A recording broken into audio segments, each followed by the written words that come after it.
রাসূলুল্লাহ সাল্লাল্লাহু আলাইহি সাল্লাম বলেন, যার একজন কন্যা সন্তান, ক্বালা রাসূলুল্লাহ সাল্লাল্লাহু আলাইহি ওয়াসাল্লাম, মান বুলিদাত লাহু ইবনাতুন ফালাম ইয়াইদহা ওয়া লাম ইউহিনহা ওয়া লাম ইউসির ওয়ালাদাহু আলাইহা আদখালাহুল্লাহু বিহাল জান্নাহ। যে ব্যক্তির একজন কন্যা সন্তান, এই কন্যাকে সে কন্যা বলে মাটির নিচে জীবন্ত পুঁতে দেয় নাই জাহিলি যুগের মতো, কন্যাকে কন্যা বলে অবজ্ঞা করে নাই, কন্যার চেয়ে ছেলেকে বেশি প্রাধান্য দেয় নাই। আল্লাহ রসুল বলেন, এই এক কন্যার কারণে আল্লাহ তাআলা বাবাকে জান্নাতে প্রবেশ করাবেন। যাদের দুইজন কন্যা আছে, ক্বালা রাসূলুল্লাহ সাল্লাল্লাহু আলাইহি ওয়াসাল্লাম, মান আলা জারিয়াতাইন দাখালতু আনা ওয়া হুয়াল জান্নাহ কাহাতাইন। রাসূলুল্লাহ সাল্লাল্লাহু আলাইহি সাল্লাম বলেন, যে ব্যক্তি দুই কন্যার লালন পালন করলো, আমি এবং দুই কন্যার অভিভাবক এইভাবে পাশাপাশি জান্নাতে প্রবেশ করবে। তার তিনজন অথবা তিনের বেশি কন্যা আছে। ক্বালা রাসূলুল্লাহ সাল্লাল্লাহু আলাইহি ওয়াসাল্লাম, মান কানাত লাহু সালাসু বানাত ফায়ুবিহিন্না ওয়া ইয়াকফিহিন্না ওয়া ইয়ারহামুহুন্না ওয়াজাবাত লাহুল জান্নাহ আলবাত্তাতা। রাসূলুল্লাহ সাল্লাল্লাহু আলাইহি সাল্লাম বলেন, যার তিনজন কন্যা সন্তান, এই কন্যাকে অভিভাবক আশ্রয় দিয়েছে, কন্যার জন্য যথেষ্ট হয়ে গেছে, কন্যাকে মায়া স্নেহ মমতা দান করেছে, এই অভিভাবকের জন্য অবধারিতভাবে জান্নাত ওয়াজিব হয়ে যাচ্ছে। তাহলে 1, 2, 3 কন্যা, এরা জান্নাতে যাওয়ার কারণ, এদেরকে সুন্দরভাবে লালন পালন করা, এরা চেহারা কালো করার কারণ যেন না হয়। আল্লাহ আমাদেরকে এই কুসংস্কার থেকে নিজেদেরকে এবং সমাজকে হেফাজত যেন করেন। আল্লাহ সকলকে এই ব্যাপারে সচেতনতা অবলম্বন করার তৌফিক দান করেন। দুনিয়াতে সন্তান আসে, ছেলে হতে পারে, মেয়ে হতে পারে, যে হোক তার কানে আজান দেওয়া। আমাদের সমাজের আবার আরেক কুসংস্কার, মেয়ে হইলে আজান দেয় না, ছেলে হইলে আজান দেয়। এটা ঠিক না। ছেলে হলেও আজান দেওয়া, মেয়ে হলেও আজান দেওয়া, এটা প্রথম অধিকার। আবু দাউদ 5105 নম্বর হাদিস। হাদিসের বর্ণনাকারী উবাইদুল্লাহ ইবনে আবি রাফি' রাদিয়াল্লাহু তাআলা তিনি বলেন, রাআইতু রাসূলুল্লাহ সাল্লাল্লাহু আলাইহি ওয়াসাল্লাম আযানা ফি উযুনিল হাসান ইবনে আলী ইবনে আবি তালিব রাদিয়াল্লাহু তাআলা আনহুমা হিনা ওয়ালাদাতহু ফাতিমাতু বিস-সালাহ। যেদিন ফাতেমা রাদিয়াল্লাহু তাআলা আনহা হাসান রাদিয়াল্লাহু তাআলা আনহুকে জন্ম দিলেন, সেদিন আমি রাসূলুল্লাহ সাল্লাল্লাহু আলাইহি সাল্লামকে দেখেছি, মুয়াজ্জিন সাহেব নামাজের যে আজান দেয়, আমি দেখলাম নবী হযরত হাসানের কানে অবিকল নামাজের আজানের মতো আজান দিতে দেখলাম। তাহলে প্রথম কাজ সন্তানের কানে আজান দেওয়া। 2 নম্বর তাহনিক করানো। তাহনিক কাকে বলে? কোন আল্লাহওয়ালা বুজুর্গের মুখ থেকে খেজুর চাবানো লালা নবজাতকের মুখে দিবেন। এই লালা সর্বপ্রথম তার পেটে যেন যায়, সামান্য একটু খেজুরের অংশ মুখের ভিতরে তালুর মধ্যে লাগায় দিবেন। সহিহ বুখারী 3909 নম্বর হাদিস। আসমা রাদিয়াল্লাহু তাআলা আনহা, তিনি সন্তান সম্ভবা, আসন্ন প্রসবা নারী, মানে যার সন্তান হয়ে যাবে যে কোনো সময়। তিনি বলেন, খরজতু ওয়া আনা মুতিম্মুন, আমি মক্কা থেকে হিজরতের উদ্দেশ্যে রওনা করলাম, তখন আমি আসন্ন প্রসবা। আসন্ন প্রসবার সহজ বাংলা হলো যে কোনো সময় আমার সন্তান হয়ে যেতে পারে। রওনা করার পর আমি ভাবলাম পথিমধ্যে হয়তো কোথাও আমার প্রসব বেদনা উঠবে, আল্লাহ চাইলে সন্তান হয়ে যাবে, কিন্তু সন্তান হয় না। ফানাজালতু বিকুবা, আমি মদিনার কুবা নামক এলাকায় গেলাম। কুবা ওই এলাকা, যে এলাকায় রাসূলুল্লাহ সাল্লাল্লাহু আলাইহি সাল্লাম 14 দিন অবস্থান করে সেখানে একটা মসজিদ নির্মাণ করেন। সেই মসজিদের নাম মসজিদে কুবা। ও হজ উমরা যাওয়ার পর যেই হোটেলে বা যেই বাসায় থাকবেন, ওই বাসায় ওযু করে মসজিদে কুবায় গিয়ে 2 রাকাত সালাত আদায় করবেন, আল্লাহ আপনাকে একটা উমরা করার সওয়াব দান করবেন। আসমা রাদিয়াল্লাহু তাআলা আনহা বলেন, কুবা এলাকায় অবতরণ করার পর ফাওয়ালাদতুহু, আমি আমার ছেলে আব্দুল্লাহ ইবনে জুবায়েরকে জন্ম দিলাম। আমার সন্তানকে জন্ম দেওয়ার পর আমি তাকে নিয়ে রাসূলুল্লাহ সাল্লাল্লাহু আলাইহি সাল্লামের কাছে গেলাম। যাওয়ার পর ফাওয়াদাতুহু ফি হাজরি, আল্লাহ রাসূলের কোলে আমার ছেলেটাকে দিলাম। ফাদআ বিতামরা, রাসূলুল্লাহ সাল্লাল্লাহু আলাইহি সাল্লাম খেজুর আনাইলেন। ফামাদাগহা, নবীজি খেজুর চাবাইলেন। ফাতাফালা ফিহি, আব্দুল্লাহ ইবনে জুবায়েরের মুখে খেজুর চাবানো, একটু লালা একটু থুতু মুবারক নবী দিয়ে দিলেন। ওয়াহান্নাকাহু বিতামরা, একটু খেজুর তার মুখের ভিতর তালুতে লাগায়া দিলেন। হাদিসে আসছে ফাকানা আউওয়ালা শাইইন দাখালা বাতনা আব্দুল্লাহি রিকু রাসূলিল্লাহি সাল্লাল্লাহু আলাইহি ওয়াসাল্লাম, আমার ছেলে আব্দুল্লাহর পেটে দুনিয়ার কোনো খাদ্য সর্বপ্রথম যায় নাই। সর্বপ্রথম খাদ্য হিসাবে আমার ছেলে আব্দুল্লাহর পেটে আল্লাহ রসুলের থুতু মুবারক গিয়েছে। এটাকে তাহনিক বলে। এটাকে কি বলে? ফাকানা আউওয়ালা মাউলুদিন উলিদা ফিল ইসলাম। এখানে একটা তথ্য মনে রাখা, আব্দুল্লাহ ইবনে জুবায়ের হলেন হিজরতকারী সাহাবীদের প্রথম সন্তান। হিজরত করে সাহাবায়ে কেরাম মক্কা থেকে মদিনায় যাওয়ার পর তাদের প্রথম যেই সন্তানটা হয়েছে, এই সন্তানের নাম এই আব্দুল্লাহ ইবনে জুবায়ের, যিনি আসমা রাদিয়াল্লাহু তাআলা আনহার সন্তান, জুবায়ের রাদিয়াল্লাহু তাআলা আনহুর সন্তান, আবু বকর সিদ্দিক রাদিয়াল্লাহু তাআলা আনহুর কন্যার ঘরের ছেলে অর্থাৎ নাতি সম্পর্কে আবু বকর সিদ্দিক তিনি হন নানা। তাহলে এই হলো 2 নম্বর, তাহনিক করা। 3 নম্বর, এই সন্তানের জন্য আমরা বরকতের দোয়া করা। যারা দেখতে যাবে, চাচা মামা খালু, তারা গিয়ে বরকতের দোয়া করা। আবু দাউদের হাদিস 5106 নম্বর হাদিস, আয়েশা সিদ্দিকা রাদিয়াল্লাহু তাআলা আনহার বর্ণনা, তিনি বলেন কানা রাসূলুল্লাহ সাল্লাল্লাহু আলাইহি ওয়াসাল্লাম ইউতা বিসসিবিয়ান ফায়াদউ লাহুম বিল বারাকা। রাসূলুল্লাহ সাল্লাল্লাহু আলাইহি সাল্লামের কাছে নবজাতক শিশুদেরকে আনা হতো, তিনি তাদের জন্য বরকতের দোয়া করতেন। আমরা নবজাতককে দেখলে তার জন্য আমরাও বরকতের দোয়া করব। আমরা দোয়াটা কিভাবে করতে পারি? আপনাদের কষ্ট না হলে আমার সাথে বলতে পারেন। বলেন, জাআলাহুল্লাহু মুবারাকান আলাইকা ওয়া আলা উম্মতি মুহাম্মাদ সাল্লাল্লাহু আলাইহি ওয়াসাল্লাম। আল্লাহ তাআলা এই নবজাতককে তোমার জন্য গোটা জগতের উম্মতে মুহাম্মদীর জন্য বরকত বানিয়ে দেন।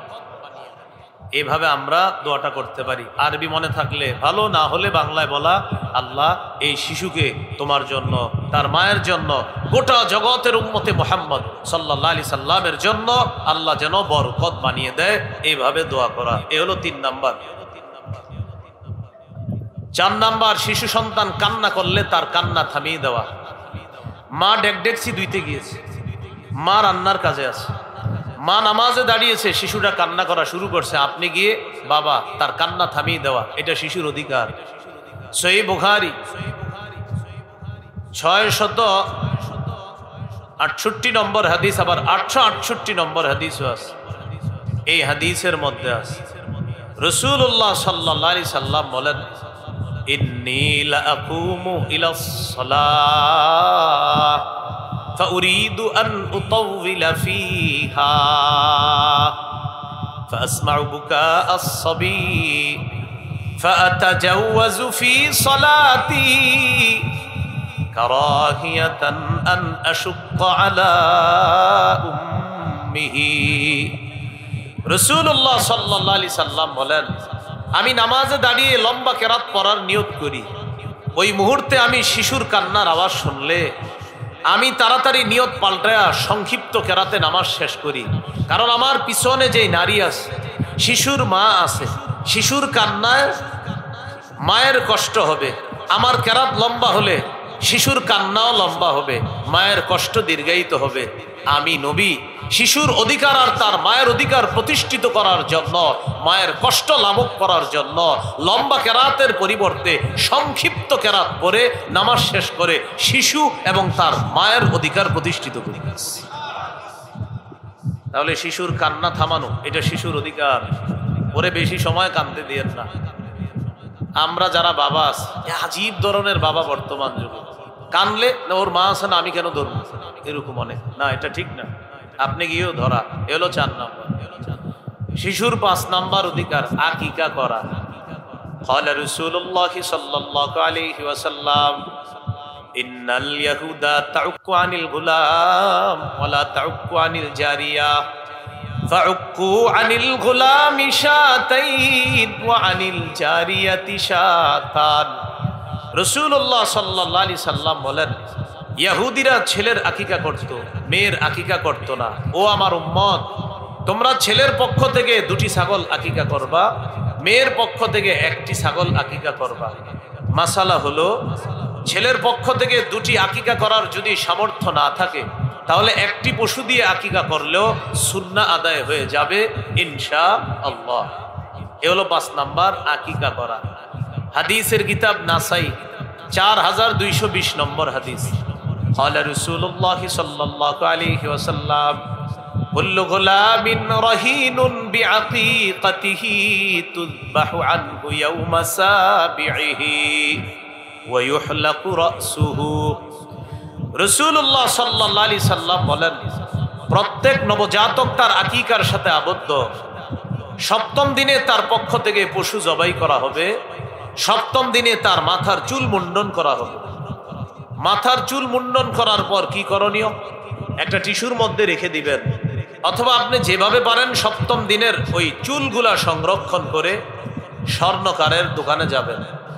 স্বর্ণকারকে গিয়ে বলবেন 1 পাল্লায় 7ম দিনের ওই নবজাতকের চুল রাখতে, আরেক পাল্লায় রূপা রাখতে।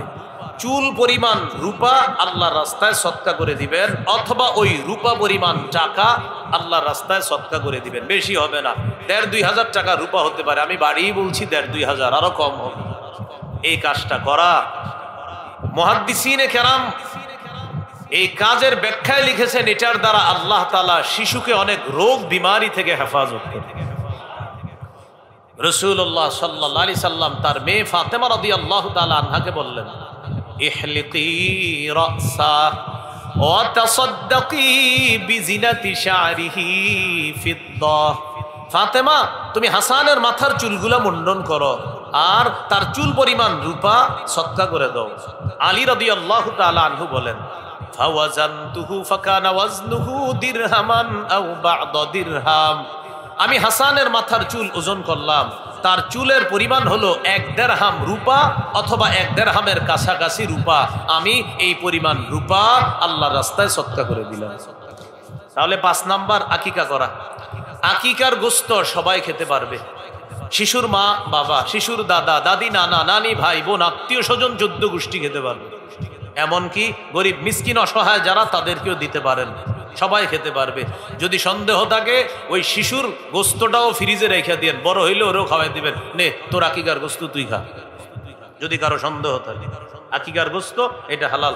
হালালকে হারাম মনে করা কুফর, হারামকে হালাল মনে করা কুফর। হালালকে হালালি মনে করা এটা শরীয়ত, হারামকে হারাম মনে করা এটা শরীয়ত। হালালকে হারাম মনে করার সুযোগ নাই, হারামকে হালাল মনে করার সুযোগ নাই। সাবধান, আল্লাহ আমাদেরকে আকীদা সাফ স্বচ্ছ রাখার তৌফিক দান করেন। এ হলো 5 নাম্বার আকিকা করা। 6 নাম্বার সুন্দর একটা নাম রাখা। গুরুত্ব সহকারে এই অংশটি আমরা শুনি। আবু দাউদের হাদিস 4949 নম্বর হাদিস। ক্বালা রাসূলুল্লাহ সাল্লাল্লাহু আলাইহি ওয়াসাল্লাম আহাব্বুল আসমাই ইলাল্লাহ আবদুল্লাহি ওয়া আবদুর রহমান। রাসূলুল্লাহ সাল্লাল্লাহু আলাইহি সাল্লাম বলেন, আল্লাহর কাছে সর্বাধিক পছন্দের নাম হলো আব্দুল্লাহ, আব্দুর রহমান সবচেয়ে পছন্দের নাম। আব্দুল্লাহ ইবনে আব্বাস রাদিয়াল্লাহু তাআলা আনহুমার বর্ণনা, তিনি বলেন, ক্বালু ইয়া রাসূলুল্লাহ ক্বাদ আলিমনা হাক্কাল ওয়ালিদ ফামা হাক্কুল ওয়ালাদি ইয়া রাসূলুল্লাহ। সাহাবায়ে কেরাম রাসূলুল্লাহ সাল্লাল্লাহু আলাইহি সাল্লামকে জিজ্ঞাসা করলেন, আমরা মা বাবার অধিকার জানি, সন্তানের কি অধিকার আমাদেরকে একটু বলেন। فقال رسول الله صلى الله عليه وسلم أن يحسن اسما ويحسن أدبا। মা বাবার জন্য করণীয় হলো সন্তানের সুন্দর নাম রাখা এবং সন্তানকে সুন্দর শিষ্টাচারের মাধ্যমে বড় করা, তাকে ভদ্রতা শিক্ষা দেওয়া।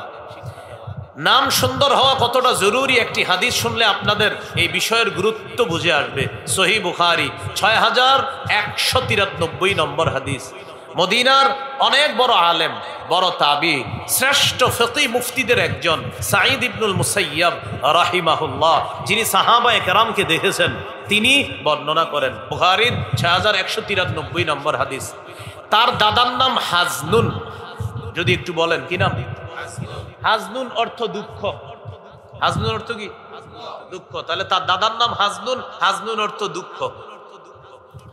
তিনি বলেন, আমার দাদা নবীজির কাছে আসছে। নবীজি আমার দাদাকে বললেন, মাসমুকা, তোমার নাম কি? তিনি বললেন, হাজনুন, আমার নাম দুঃখ। নবীজি বললেন, বাল আনতা সাহলুন, কি বলো, তোমার নাম সাহলুন, হাজনুন না। হাজনুন মানি দুঃখ, বালা, মুসিবত, তোমার নাম সাহলুন, সাহলুন মানি সহজ, সবকিছু ওকে, নিরাপদ, সব ঠিকঠাক, এটা মানি হলো সাহলুন, তুমি সাহলুন। তিনি জবাব দিলেন, মা আনা বিমুগাইরিন ইসমান সাম্মানিহি আবি। ওগো আল্লাহর রাসূল, আমার আব্বা আমার নাম রাখছে যেই নাম, এই নাম আমি পাল্টাতে পারবো না। আমার আব্বা নাম রাখছে হাজনুন, আমি এই নাম পাল্টাতে পারবো না। তাহলে বাবা কি নাম রাখছে? হাজনুন, এই জন্য বাবার দেয়া নাম পাল্টাইতে পারবেন।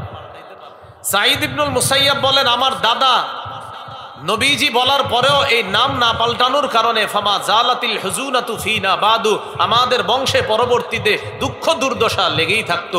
দাদার নাম ছিল দুঃখ, নবী বলছিলেন নামটা পাল্টাইতে, দাদা পাল্টায় নাই। দাদার এই নামের প্রভাব আমাদের পরবর্তী প্রজন্ম থেকে প্রজন্মের মধ্যে পড়েছে, দুঃখ দুর্দশা লেগেই থাকতো।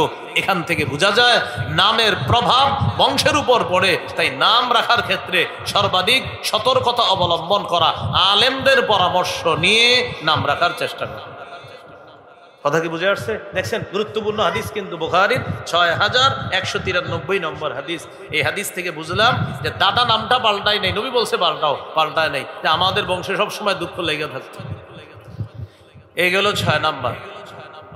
7 নাম্বার, শিশু সন্তানকে উপনামে ডাকা। উপনামের চর্চা এখন আর হয় না, আগে হইতো মুসলমান সমাজে উপনামের চর্চা। উপনাম কি? আবু তাহের, আবুল কাসেম, আবু উমায়ের, এগুলাকে বলে উপনাম। আবু দাউদের হাদিস 4969 নম্বর হাদিস। হাদিসের বর্ণনাকারী আনাস ইবনে মালিক রাদিয়াল্লাহু তাআলা তিনি বলেন, রাসূলুল্লাহ সাল্লাল্লাহু আলাইহি সাল্লাম আমাদের বাসায় প্রায় সময় আসতেন। আমার এক ভাই ছিল, এই ভাইয়ের নাম হলো আবু উমাইর। আমার ভাইয়ের একটা ছোট্ট পাখি ছিল, এই পাখিটা আরবি হলো, আমার ভাইয়ের একটা পাখি ছিল, কানালাহু নুগরুন। নুগরুন মানে হলো একটা পাখি ছিল। কানা ইয়ালআবু বিহি, আমার ভাই এই পাখির সাথে খেলাধুলা করত। একদিন নবীজি আমাদের বাসায় আসছে, আসার পর রাআহু রাসূলুল্লাহ সাল্লাল্লাহু আলাইহি সাল্লাম হাজিনা, আমার ভাইকে দেখলেন, আমার ভাইয়ের মনটা খারাপ। فقال رسول الله صلى الله عليه وسلم ما شأنه। রাসূলুল্লাহ সাল্লাল্লাহু আলাইহি সাল্লাম জিজ্ঞাসা করলেন, ওর কি হয়েছে, ওর মন খারাপ কেন? পরিবারের লোকেরা জবাব দিল, মাতা নুগরুহু ইয়া রাসূলুল্লাহ, হুজুর তার পাখিটা মারা গেছে। নবীজি বললেন, আচ্ছা, পাখি মারা যাওয়ার কারণে মন খারাপ। এবার নবীজি তাকে খুশি করার জন্য বললেন, ইয়া আবা উমাইর মা ফাআলান নুগাইর। মিল আছে দেখেন, ইয়া আবা উমাইর মা ফাআলান নুগাইর। ছন্দের মতো মিলায়া দুটি বাক্য বললেন। এই বাক্যের অনুবাদ হলো, ও আবু উমাইর, কি হলো ছোট্ট পাখিটির? ছোট্ট পাখিটি কি করলো, কোথায় গেল? এই কথা ছন্দ আকারে বলার পর ওই শিশুটার মন খুশি হয়ে গেছে। এইভাবে নবী দুটি বাক্য বলার কারণে তার মনটা দুঃখ দুর্দশা অবস্থা থেকে একটু আনন্দ আর প্রফুল্লে ভরপুর হয়ে উঠল। এইভাবে উপনামে শিশুদেরকে ডাকা, এটাও একটা সুন্নাহ, যদি আমাদের মাঝে এখন চর্চা হয় না। বাকি মাদ্রাসায় কিতাব যেদিন পড়াই সব হুজুররা, ওই দিন এটা চর্চা হয়। কিতাবের লেখকের নাম এটা, তার কুনিয়ত এটা, তার লকব এটা। কুনিয়ত মানি উপনাম, লকব মানি উপাধি। এখনো চর্চা হয় আমাদের। এই হলো 7 নাম্বার। 8 নাম্বার গুরুত্বপূর্ণ শিশুর অধিকার। শিশু বারবার মাটিতে পড়ে গেলে তাকে উঠানো, যেন হাঁটুতে কষ্ট না পায়। হাঁটা শিখাইতে গিয়ে বারবার যেন হাঁটুতে কষ্ট না পায়। আবু দাউদের হাদিস 1109 নম্বর হাদিস। জুমার নামাজের খুতবা দিতেছে রাসূলুল্লাহ সাল্লাল্লাহু আলাইহি সাল্লাম, পৃথিবীর শ্রেষ্ঠ খতিব খুতবা দিতেছে। খতবানা রাসূলুল্লাহ সাল্লাল্লাহু আলাইহি ওয়াসাল্লাম فأقبل الحسن والحسين رضي الله تعالى عنهما। নবীজি জুমার মিম্বরে খুতবা দিতেছে। জুমার নামাজের খুতবা চলাকালীন অবস্থায় হাসান হুসাইন রাদিয়াল্লাহু আনহুমা তখনও ছোট, তারা দুইজন মসজিদে আসছে। ফায়াসুরানি ওয়া ইয়াকুমান, হাসান হুসাইন বারবার মাটিতে পড়ে যায়, আবার ওঠে, আবার পড়ে, আবার ওঠে। তখন মসজিদ ছিল মাটির মসজিদ। বারবার পড়ে, আবার ওঠে, বারবার পড়ে, আবার ওঠে। নবীজি খুতবা থামায়া দিলেন, নাজালা, মিম্বর থেকে নামলেন। আখাযাহুমা, নাতি দুইজনকে জড়ায়া ধরলেন, কোলে নিলেন। সাইদা বিহিমাল মিম্বার, তাদেরকে নিয়ে মিম্বরে উঠে বাকি খুতবা আল্লাহ রাসূল শেষ করলেন। ওই যে বারবার পড়ে যাচ্ছে, হাদিসের শেষবির, আমি সহ্য করতে পারি নাই, নাতিরা বারবার পড়ে যাচ্ছিল, ওরা পড়ে যাওয়াটা আমার কাছে কষ্ট লাগতেছিল, তাই আমি তাড়াতাড়ি ওদেরকে ধরলাম, খুতবা থামিয়ে আল্লাহ রাসূল শিশুর অধিকার প্রতিষ্ঠিত করছে। তাহলে হাঁটুতে যেন বেশি ব্যথা না পায়, হলো 8 নাম্বার। 9 নাম্বার, পোশাকের কালার ইত্যাদির ক্ষেত্রে যথেষ্ট সতর্কতা অবলম্বন করা শিশু। আব্দুল্লাহ ইবনে আমর রাদিয়াল্লাহু তাআলা আনহুমার বর্ণনা, তিনি বলেন, রাআহু রাসূলুল্লাহ সাল্লাল্লাহু আলাইহি সাল্লাম ওয়া আলাইহি সাওবানি মুআসফারান। রাসূলুল্লাহ সাল্লাল্লাহু আলাইহি সাল্লাম আব্দুল্লাহ ইবনে আমর রাদিয়াল্লাহু তাআলা আনহুমাকে দেখলেন, তার শরীরে 2টা কুসুম রঙের জামা ছিল।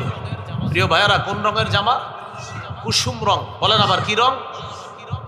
ফাকালা রাসূলুল্লাহ সাল্লাল্লাহু আলাইহি ওয়াসাল্লাম হাদিহি সিয়াবুল কুফফার ফালা তালবাসহা। রাসূলুল্লাহ সাল্লাল্লাহু আলাইহি সাল্লাম বললেন, এগুলা কাফেরদের পোশাক, এগুলা তুমি আর পরবা না। এই কুসুম রঙের পোশাক আর পরবা না, এগুলা কাফেরদের পোশাক।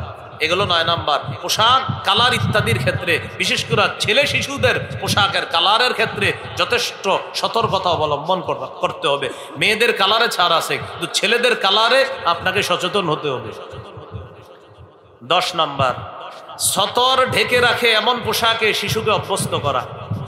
সূরা আরাফের 26 নম্বর আয়াতে আল্লাহ বলেন, ইয়া বানি আদামা কদ আনজালনা আলাইকুম লিবাসাই ওয়ারি সাওআতিকুম ওয়ারিশা। হে আদম সন্তান, আমি তোমাদেরকে পোশাক দিলাম, যে পোশাক তোমাদের লজ্জাস্থান ঢেকে রাখে এবং এটা সৌন্দর্যতার কারণ। ওয়ালিবাসুত তাকওয়া যালিকা খায়র, তাকওয়ার পোশাক সর্বোত্তম পোশাক। শৈশব থেকে শিশুর সতর ঢাকা এমন পোশাক আমরা তাকে পরাবো। দেখবেন 1.5-2 বছরের বাচ্চাকে যদি হাঁটু ঢাকা এরকম প্যান্ট পরা শিখান, ও যখন লম্বা হয়, ওর প্যান্ট ছোট হয়, তখন দেখবেন ও খালি প্যান্ট টানে, ওর হাঁটু ঢাকার চেষ্টা করে। ওর মস্তিষ্কে বসে গেছে, আল্লাহ বসিয়ে দিয়েছেন যে আমার না হাঁটুটা ঢাকা থাকে, এখন ঢাকা না কেন? শুকরিয়া আদায় করবেন যে আমার রব আমার শিশু সন্তানের বুঝ দিয়ে দিছে হাঁটু ঢাকা রাখতে হয়। এ হলো 10 নাম্বার। 11 নাম্বার, সাদা পোশাকে অভ্যস্ত করা। সাদা পোশাক সর্বোত্তম পোশাক। আবু দাউদের 4061 নম্বর হাদিস।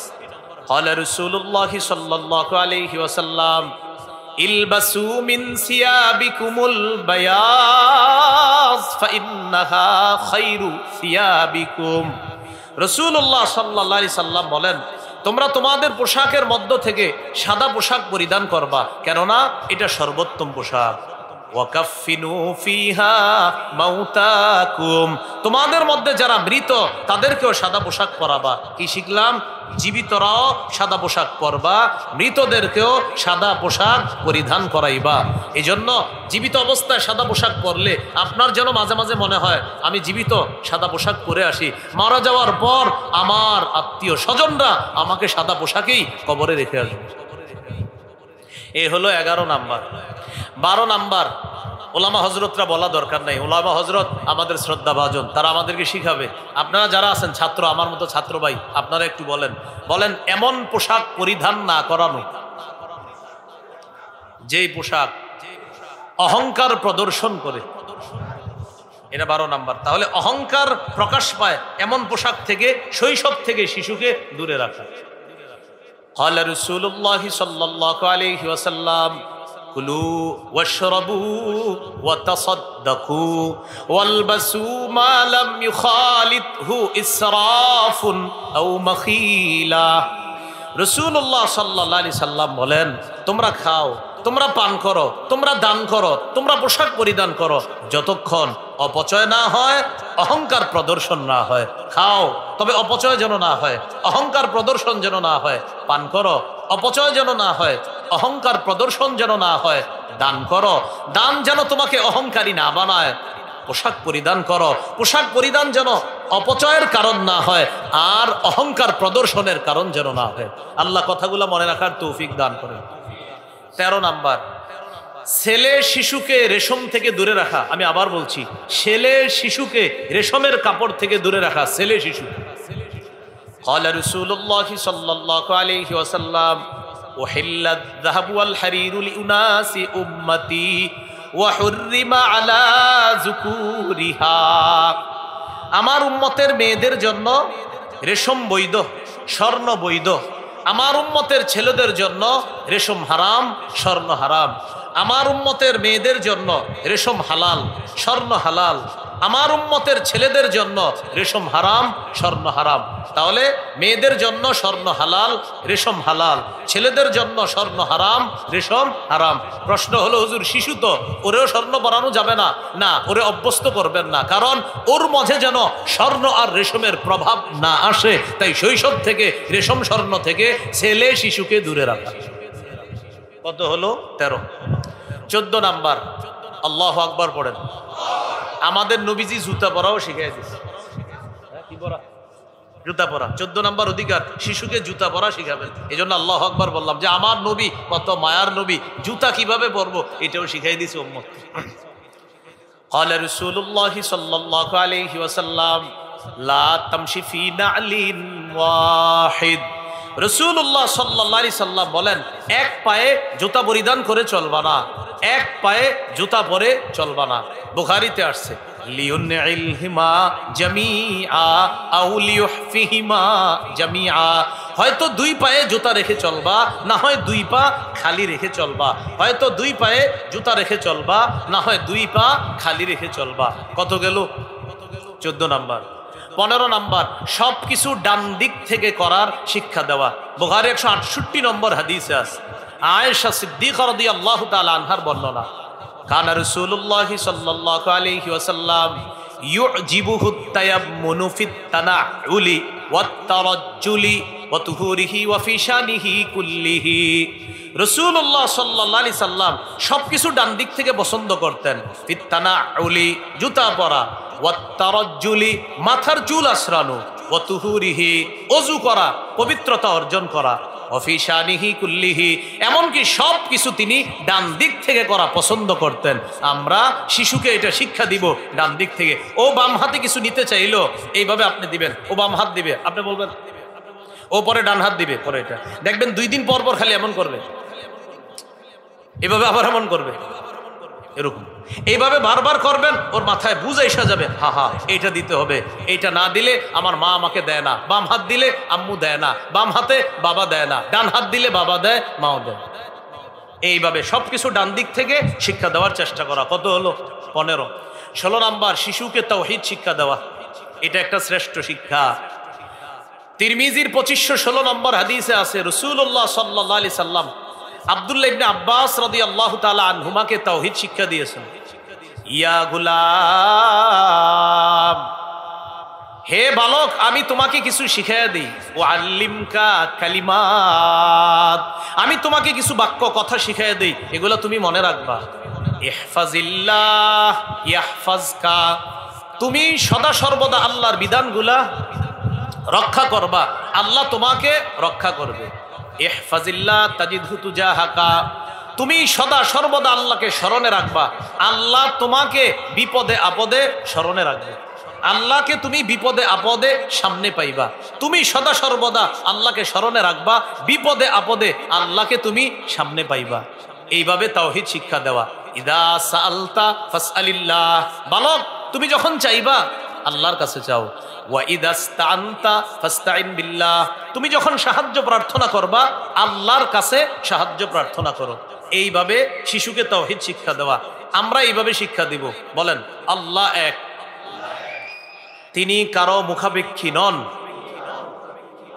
তিনি সন্তান জন্ম দেন না, তিনি জন্ম নেন না, তার সমকক্ষ কেউ নাই, তিনি সৃষ্টির মুখাপেক্ষী নন, তিনি সময়ের মুখাপেক্ষী নন, তিনি স্থানের মুখাপেক্ষী নন, বরং সময়, স্থান, কাল, সৃষ্টি, আরশ, কুরসি সব আল্লাহর মুখাপেক্ষী। আল্লাহ কোনো কিছুর মুখাপেক্ষী না। মনে থাকবেনি? এইভাবে তাওহীদ শিক্ষা দেওয়া। কত গেল? 16। 17 নাম্বার ইমানি তরবিয়ত শিক্ষা দেওয়া। কি শিক্ষা দেওয়া ভাই?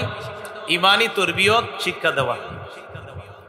ভাই একটু পরে ফ্যানগুলো ইয়া করেন, গুরুত্বপূর্ণ আলোচনা চলতেছে।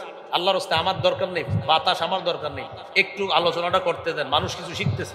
দরকার নেই ফ্যান দরকার নেই, আল্লাহর রাস্তায় কিছু লাগবে না, এই কিছুক্ষণের মধ্যে শেষ হয়ে যাবে। আল্লাহর রাস্তায় ফ্যান নিয়ে হাঁটাহাঁটি করেন না, একটু রাখেন, মানুষগুলা মন দিয়ে শুনতেছে কথাগুলো। এটা লাগবে না ইনশাল্লাহ, হুজুর কষ্ট নিয়ে না, নিয়ে নেন, হ্যাঁ নিয়ে নেন।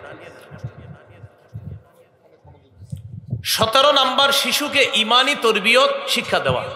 16 নাম্বার তাওহীদ শিক্ষা দেওয়া, 17 নাম্বার ইমানি তরবিয়ত শিক্ষা দেওয়া। ইমানি তরবিয়তের মধ্যে শ্রেষ্ঠ একটা তরবিয়ত, সেটা হলো ইমানের দাবি, লা ইলাহা ইল্লাল্লাহর শ্রেষ্ঠ দাবি হলো নামাজ। কি দাবি ভাই? নামাজ।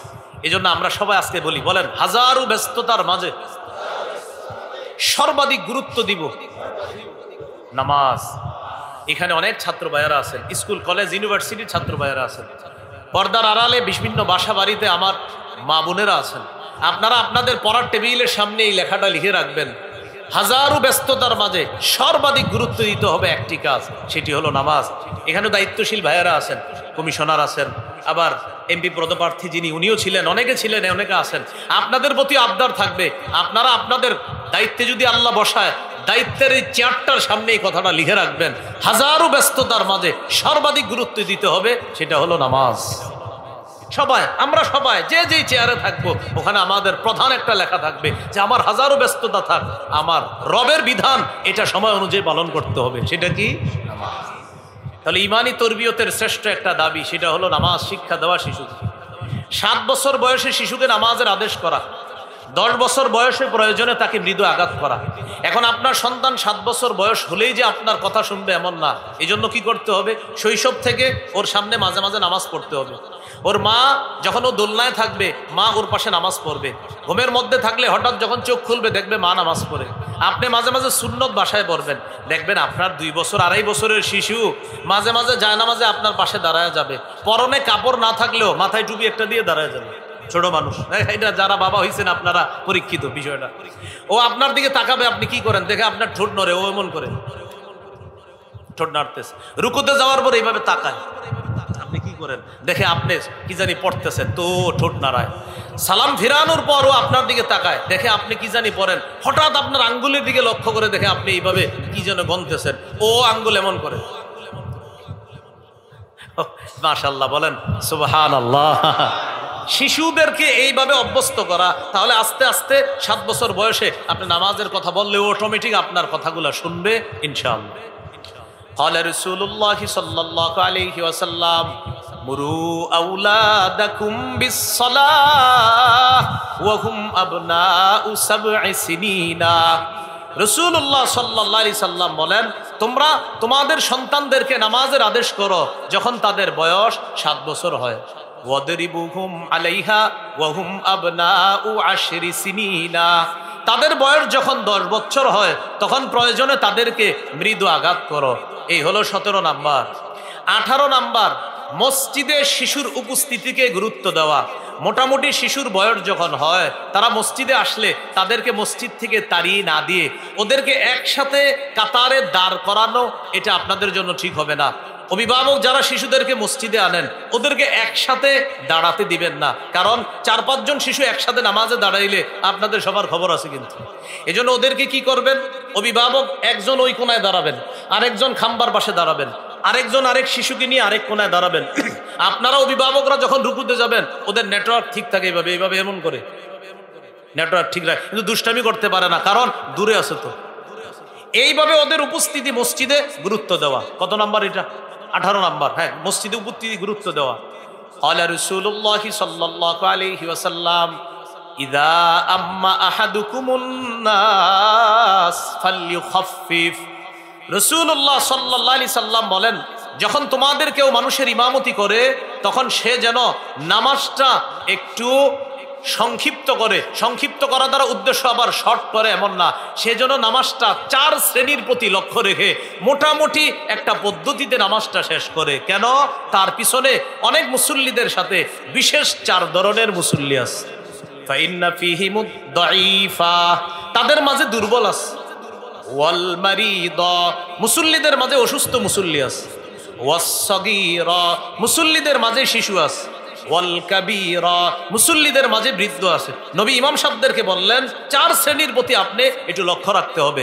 আপনার পিছনে দুর্বল আছে, আপনার পিছনে অসুস্থ ব্যক্তি আছে, আপনার পিছনে শিশু আছে, আপনার পিছনে বৃদ্ধ আছে। তাহলে শিশুর উপস্থিতি নামাজে গুরুত্ব দেওয়া, এটা হাদিস দ্বারা বোঝা যায়। আল্লাহ নবী ইমামকেও বললেন শিশুর উপস্থিতি গুরুত্ব দেওয়া দরকার। কত হলো? 18। 19 নম্বর, শিশুকে কোরআন শিক্ষা দেওয়া। মাশাআল্লাহ, এই জায়গায় অনেক ওলামা হযরত আছেন, বিভিন্ন মসজিদের আইম্মে মাসাজিদরা আছেন, এখানে অনেক ইমাম সাহেবরা আছেন। এরকম মাহফিলের চাইতে আরো কোটি গুণ বেশি গুরুত্ব দিতে হবে মসজিদ ভিত্তিক মক্তবের। মসজিদের মক্তবগুলা জিন্দা করতে হবে। আমাদের এই মসজিদের মক্তবগুলা যদি জিন্দা করতে না পারি, আমাদের সন্তানগুলা শেষ হয়ে যাবে। মসজিদ ভিত্তিক মক্তব হতে পারে, বা মাদ্রাসার নামেও মাদ্রাসা হতে পারে, মসজিদের আশেপাশে হোক। বাচ্চাদের জন্য আলাদা একটা কোরআন শিক্ষার ব্যবস্থা থাকতে হবে। ওই বাচ্চা, যেই বাচ্চা ওর মা বাবা ওরে ডাক্তার বানাইতে চায়, ওর মা বাবা ওরে ইঞ্জিনিয়ার বানাইতে চায়, সেই সন্তান যেন মসজিদ থেকে বিশুদ্ধ কোরআনের শিক্ষাটা নিতে পারে। এটা আমি বলছি, এই হাজারো মাহফিল করার চাইতে মসজিদের মক্তবের গুরুত্ব আল্লাহর কসম অনেক বেশি উপকার হবে। এটা খুব জরুরি বিষয়। অনেক ইমাম সাহেবরা আছেন, মসজিদের কমিটি সভাপতি সাহেবরা আছেন, দায়িত্বশীলরা আছেন, আপনারা এলাকায় এই গুরুত্বটা বাড়ান। বিশেষ করে ব্যাপকভাবে শিশুদের মক্তবের শিক্ষাটা, অর্থাৎ এক শিশু তো মাওলানা হবে, মুফতি হবে, সে তো মাদ্রাসায় চলে আসলো, কিন্তু আরেকটা শিশু আছে, ওর বাবা ওরে ডাক্তার বানাইতে চায়, ওর বাবা ওরে ইঞ্জিনিয়ার বানাইতে চায়। তো এই শিশুটা যেন আপনার কাছ থেকে বিশুদ্ধ কোরআনের শিক্ষাটা নিতে পারে, এটা আমরা খুব গুরুত্ব দিব। সবাই এলাকাবাসী সবাই বলি ইনশাআল্লাহ। হ্যাঁ, এটা চাঙ্গা করতে হবে। ফজরের পর হতে পারে, আসরের পর হতে পারে, অথবা ইমাম সাহেব বা মুয়াজ্জিন সাহেব যারা আছে তারা যখন পারে, যেইভাবে পারে ওইভাবে, সভাপতি সাহেব, সেক্রেটারি সাহেব যারা আছেন, আপনারা মিলেমিশে পরামর্শ করে, আপনাদের হাতে পায়ে জোর করে বলছি আমি, এই মসজিদ ভিত্তিক মক্তবের ব্যাপক শিক্ষার প্রয়োজনীয়তা, গুরুত্ব, এটা উপলব্ধি করে আপনারা এটার গুরুত্বটা আরো বাড়ানোর চেষ্টা করেন। আল্লাহ তৌফিক দান করেন। 19 নম্বর, কোরআন শিক্ষা দেওয়া। তিরমিজির হাদিস 2909, 2910 এই হাদিসের মধ্যে আছে, ক্বালা রাসূলুল্লাহ সাল্লাল্লাহু আলাইহি ওয়াসাল্লাম খায়রুকুম মান তাআল্লামাল কুরআনা ওয়া আল্লামা। তোমাদের মধ্যে সর্বোত্তম ওই ব্যক্তি যে কোরআন শিখে অন্যকে শিখায়।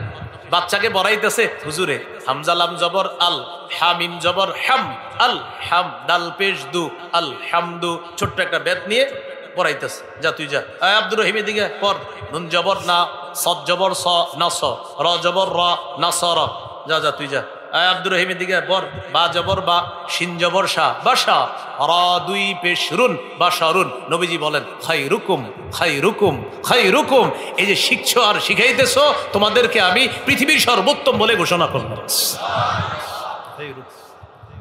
তাহলে 19 নাম্বার, কোরআনের শিক্ষা দেওয়া। মাশাআল্লাহ, ইমাম সাহেবদেরকে আপনারা ধরেন, হুজুর কোরআনের শিক্ষা আরো ব্যাপক করেন। ইমাম সাহেবকে যদি আপনারা গুরুত্ব দেন, উনি তখন আরো বেশি গুরুত্ব দিবে না। আপনারা সবাইকে বলতে হবে, হুজুর মাদ্রাসা তো আছে, ব্যাপকভাবে শিশুদের জন্য কোরআন শিক্ষার গুরুত্বটা আমরা চাই আমাদের এলাকায় বাড়াতে।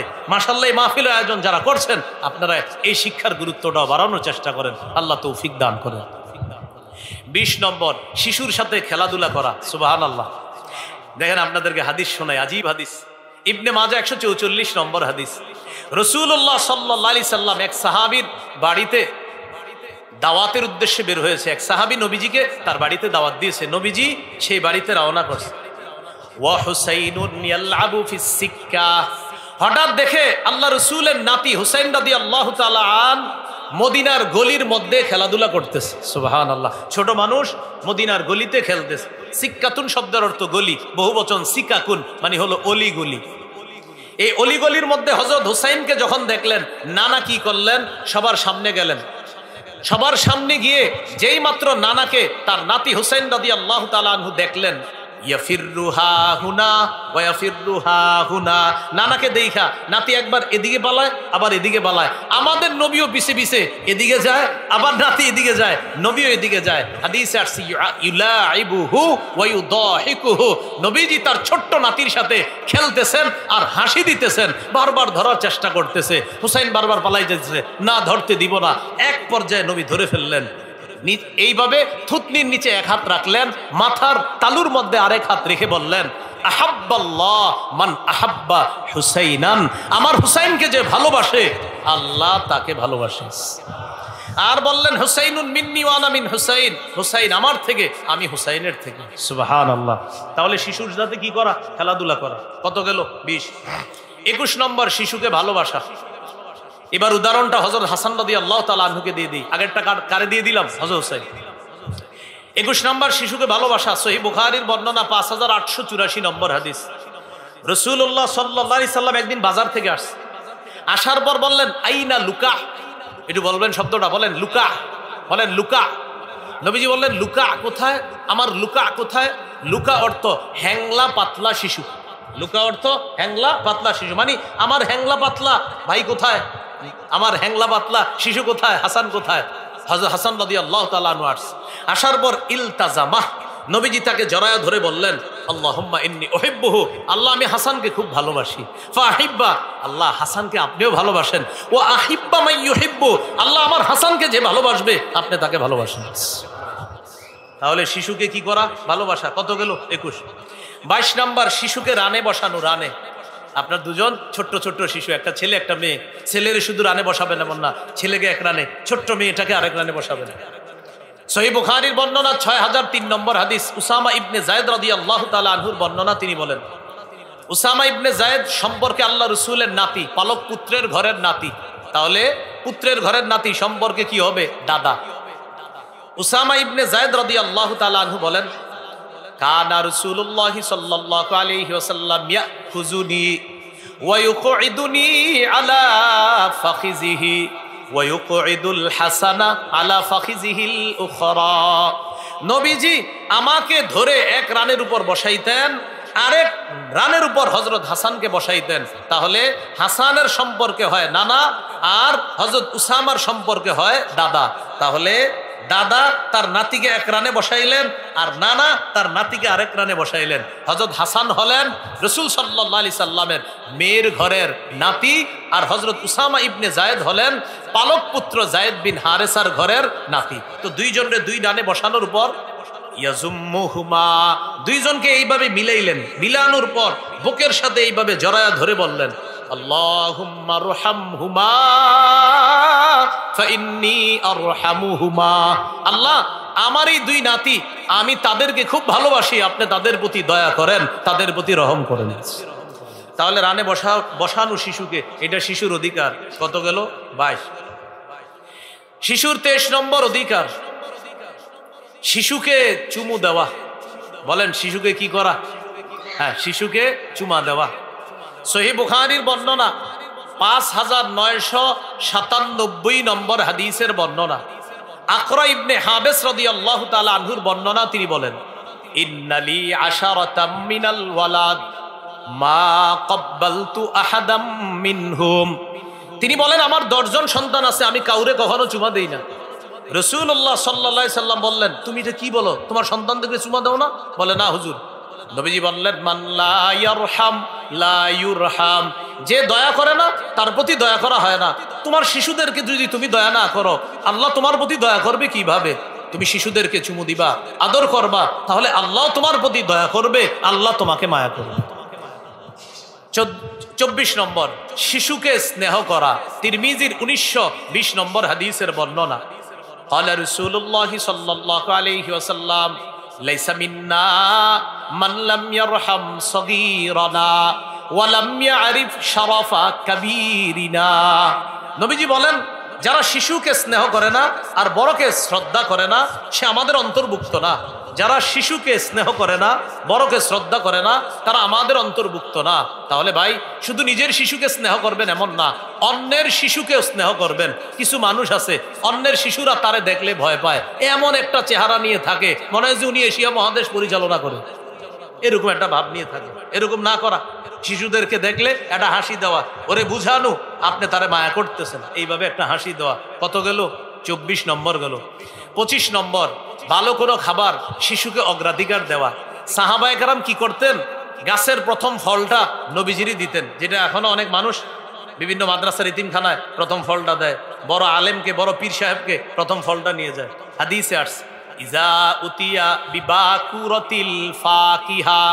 বাকুরাতুল ফাকিহা অর্থ হলো গাছের প্রথম ফল। যখন নবীজির কাছে আনা হতো, নবীজি দোয়া করতেন, আল্লাহ এই প্রথম ফলে এটা তো বরকত দেন, আর এই গাছের শেষ ফলেও আপনি বরকত দান করুন। এরপরে কি করতেন?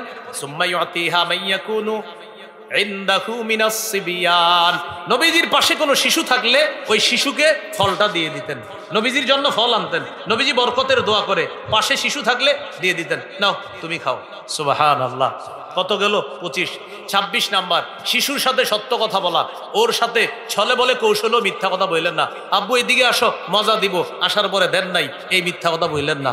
বাবা এদিকে আসো, মজা দিব, দেন নাই। চলো তোমাকে খেলনা কিনে দিই, দেন নাই, এই মিথ্যা কথা বললেন না। যা বলবেন সত্য বলবেন।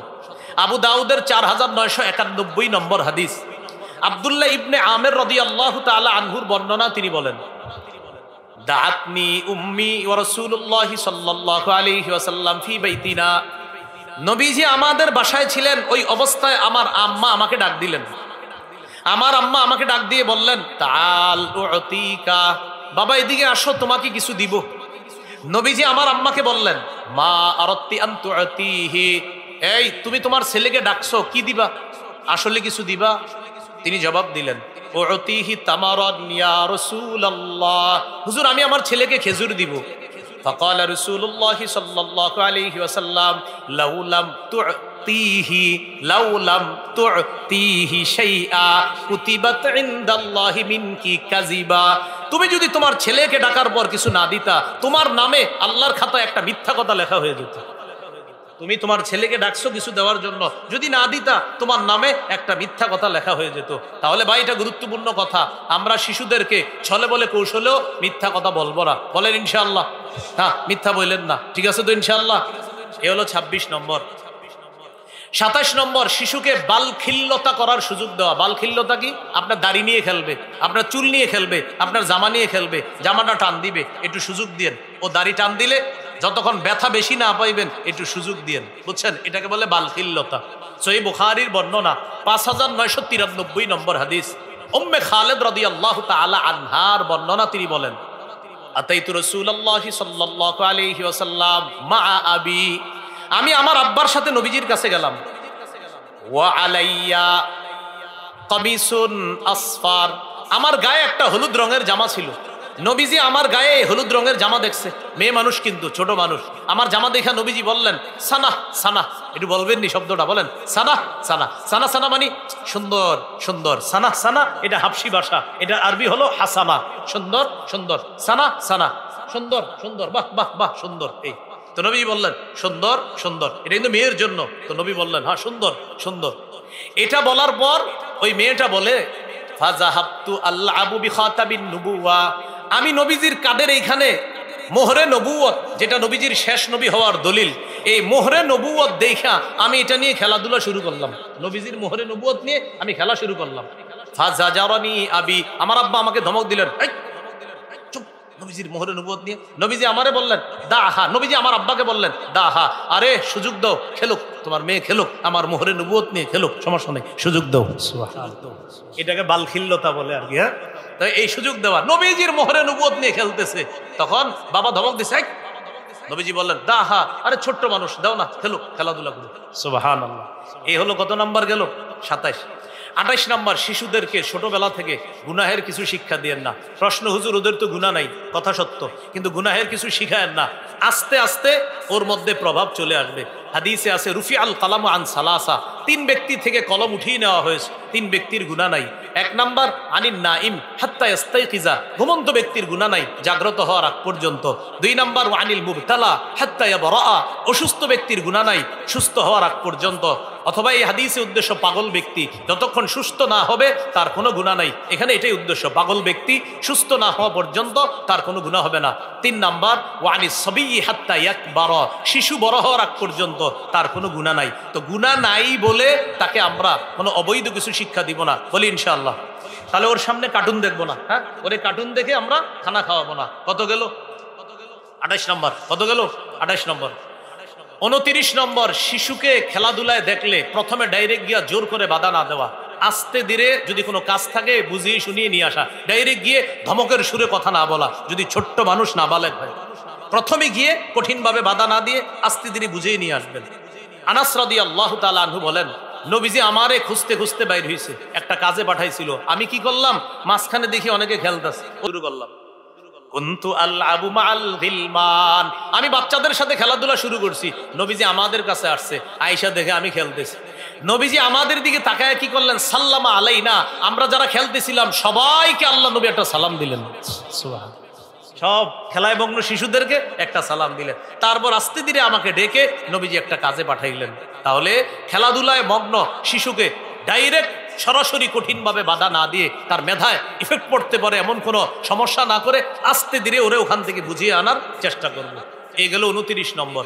30 নম্বর, শিশুকে ওর মা থেকে আলাদা করার চেষ্টা করব না। শিশুকে ওর মা থেকে আলাদা করার চেষ্টা না করা, হ্যাঁ, তালাক দেওয়া বা অনেক তোর শিশুর থেকে আলাদা করে দিব, আমার ছেলের মুখ তুই দেখবি না, মেয়ের মুখ তুই দেখবি না, এরকম না বলা। তিরমিজির হাদিস 1566 নম্বর হাদিস, قال رسول الله صلى الله عليه وسلم من فرق بين والدة وولدها فرق الله بينه وبين أحبته يوم القيامة, যে ব্যক্তি কোনো শিশুকে আর তার মাকে আলাদা করে, আল্লাহ ওই ব্যক্তিকে আর তার প্রিয়জনদের মাঝে কিয়ামতের মাঠে আলাদা করে দিবে। নাউজুবিল্লাহ। যেই ব্যক্তি শিশুকে আর তার মাকে আলাদা করে, ওই ব্যক্তি আর তার প্রিয়জনদেরকে কিয়ামতের মাঠে আল্লাহ আলাদা করে দিবে, যে তোমাকে তোমার প্রিয়জনদেরকে দেখতে দিব না, তুমি কেন দুনিয়াতে একটা শিশুকে তার মা থেকে আলাদা করলা। কত গেল? 30। 31 নাম্বার, শিশু আর তার বাবা একসাথে বসে রয়েছে, আপনি হঠাৎ গিয়ে এই বাবা আর শিশুর মাঝখানে না বসা। قال رسول الله صلى الله عليه وسلم لا يجلس الرجل بين الرجل وبين ابنه, তোমাদের কোনো ব্যক্তি যেন আরেক ব্যক্তি এবং তার সন্তানের মাঝে গিয়ে হঠাৎ না বসে। একটা ব্যক্তি তার ছেলে মেয়ে শিশু সন্তানকে নিয়ে বসে আছে, আপনি কি করলেন, আয়েশা শিশুরে সরাই দিয়া মাঝে আয়েশা বিশিষ্ট আপনি বসলেন, কান্না শুরু করে দিতে পারে, হ্যাঁ, ভয় পেয়ে যেতে পারে। এই জন্য আল্লাহ রাসূল সাল্লাল্লাহু আলাইহি ওয়াসাল্লাম বলেন, সাবধান, বাবার সাথে শিশু বসা, অভিভাবকের সাথে শিশু বসা, ওই ব্যক্তিকে আর তার শিশুর থেকে তুমি তাদেরকে আলাদা করে মাঝখানে বসবা না। এটা হলো 31 নম্বর। 32 নম্বর, শিশুর অধিকার, শিশু সন্তানের জন্য দোয়া করা। বলেন না, কি করা? শিশু সন্তানের জন্য দোয়া করা। হ্যাঁ, সহিহ বুখারীর বর্ণনা 6344 নম্বর হাদিস, আনাস রাদিয়াল্লাহু তাআলা আনহু বলেন, আমার আম্মা নবীজিকে বললেন, ইয়া রাসূলুল্লাহ খাদিমুকা আনাস, হুজুর আপনার খাদেম আনাস, আপনি একটু তার জন্য দোয়া করেন। উদউল্লাহ লাহু, হুজুর আল্লাহর কাছে একটু আনাসের জন্য দোয়া করেন। নবীজি দোয়া করলেন, আল্লাহুম্মা আকসির মালাহু ওয়া ওয়ালাদাহু, আল্লাহ আনাসের সম্পদে আপনি বরকত দান করেন, আনাসের সন্তানে আপনি বরকত দান করেন। ওয়াবারিক লাহু ফিমা আতাইতাহুম, আল্লাহ আনাসকে যে সম্পদ আর সন্তান দান করবেন এদের মাঝে আপনি বরকত দান করেন। আল্লাহ আনাসের সম্পদ বাড়ায়া দেন, আল্লাহ আনাসের সন্তান বাড়ায়া দেন, আর সন্তান আর সম্পদ যে দিবেন আল্লাহ, এই সন্তান সম্পদে আপনি বরকত দান করবেন। এই হাদিস থেকে একটা শিক্ষা, বর্তমান যে সম্পদ আপনার আছে আল্লাহর কাছে বলা, আল্লাহ আমার নগদ সম্পদে আপনি বরকত দান করেন। আমার যে সম্পদটা বর্তমানে আছে, আপনার সম্পদ আছে, দোয়া করা, আল্লাহ আমার যে সম্পদ আছে, আমার সন্তান আছে, ওদেরকে আপনি ওদের হায়াতে, ওদের জীবনে আমার এই সম্পদে আপনি বরকত দান করেন। কথাগুলা মনে থাকবে তো ইনশাআল্লাহ? আল্লাহ তাআলা আমাদের সকলকে মনে রাখার তৌফিক দান করেন। কয় নম্বর গেল? 32। 33 নম্বর সন্তানের জন্য বদদোয়া না করা। 32 নম্বর হলো দোয়া করা, 33 হলো বদদোয়া না করা।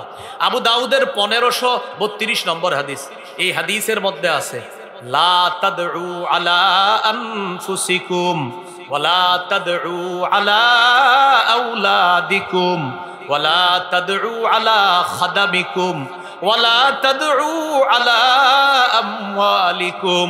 তোমরা নিজেদের বিরুদ্ধে বদদোয়া করবা না, তোমরা সন্তানের বিরুদ্ধে বদদোয়া করবা না, তোমরা তোমাদের চাকর বাকর যারা আছে খাদেম তাদের বিরুদ্ধেও বদদোয়া করবা না, তোমরা তোমাদের সম্পদের বিরুদ্ধেও বদদোয়া করবা না, তোমরা চাকর বাকর যারা আছে তাদের বিরুদ্ধে বদদোয়া করবা না, সম্পদের বিরুদ্ধে বদদোয়া করবা না, নিজের বিরুদ্ধে বদদোয়া করবা না, আর সন্তানের বিরুদ্ধে বদদোয়া করবা না। তুই মরতে পারোস না, গাড়ির নিচে অ্যাক্সিডেন্ট করতে পারোস না, নাউজুবিল্লাহ, এগুলা বলে কিরে তোর চেহারা কেন দেখলাম, রাগ হইয়া মা বাপ বইলা ফেললো, এগুলা না বলা। কত নম্বর গেল? 33। 34 নম্বর ছোট মানুষকে ধমক কম দেওয়া, ছোটদেরকে ধমক কম দেওয়া। সহিহ বুখারীর বর্ণনা 6038 নম্বর হাদিস। আনাস রাদিয়াল্লাহু তাআলা আনহু বলেন, খাদামতু রাসূলুল্লাহি সাল্লাল্লাহু আলাইহি ওয়াসাল্লাম 10 সিনিনা, আমি আল্লাহ রাসূলের 10 বছর খেদমত করছি। ফামা ক্বালা লি উফিন ওয়ালা লিমা সনাতা ওয়ালা আল্লাহ সনাতা, আমি নবীর 10 বছর খেদমত করছি, 10 বছরে কখনো বলে নাই উফ, 10 বছরে কখনো বলে নাই এটা কেন করেছ, 10 বছরে কখনো বলে নাই এটা কেন করনি। সুবহানাল্লাহ। 10 বছর খেদমত করেছি, কখনো আমার উপর বিরক্ত হয়ে বলে নাই আহা উফ, এরকম বলে নাই, কখনো বলে নাই এটা কেন করেছ, কখনো বলে নাই এটা কেন করনি। কয়টা হলো? 34টা। আরো 30টা আছে। 30 আর 34 কত হয়? 64টা। মোটামুটি শিশু বড় হওয়া পর্যন্ত এই 34টা আলোচনা এসে গেছে, বাকিগুলা হলো একটু বড় হওয়ার পরের আলোচনা। বাকি 30টা আজকে এ পর্যন্তই, 34টা পর্যন্তই। আল্লাহ তাআলা আমাদের সকলকে যে কথাগুলো বলা হলো এই কথাগুলোর উপর আমল করার তৌফিক দান করেন। শিশুদেরকে এইভাবে আমরা বড় করে তুলবো, জাহান্নাম থেকে নিজে এবং সন্তানকে বাঁচানোর চেষ্টা করব। সকলে বলি ইনশাআল্লাহ। সর্বশেষ আরেকটা কথা রাখবো, বলেন ইনশাআল্লাহ রাখবো। সবাই জোরে বলেন। সামনে যারা আছেন দাঁড়ানো বসা সবাই হাত তুলে বলেন কথা রাখবেন। রাখবেন তো? হাত তুলে রাখেন। আমি উঠার পরে কেউ এখান থেকে নড়বেন না, হাত রাখেন এইভাবে। আপনারা ওয়াদা করছেন সামনে যারা আছেন উঠবেন না।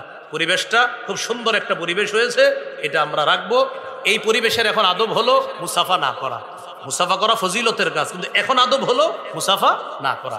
এই জন্য আলোচক আছে, কথা বলবে ইনশাল্লাহ, আমরা উঠাউঠি করব না। আল্লাহ আমাদেরকে ধৈর্য সহকারে এই মাহফিলটা শেষ পর্যন্ত উপভোগ করার তৌফিক দান করেন। সুবহানাল্লাহি ওয়া বিহামদিহি, সুবহানাকাল্লাহুম্মা ওয়া বিহামদিক, আশহাদু আল্লা ইলাহা ইল্লা আনতা।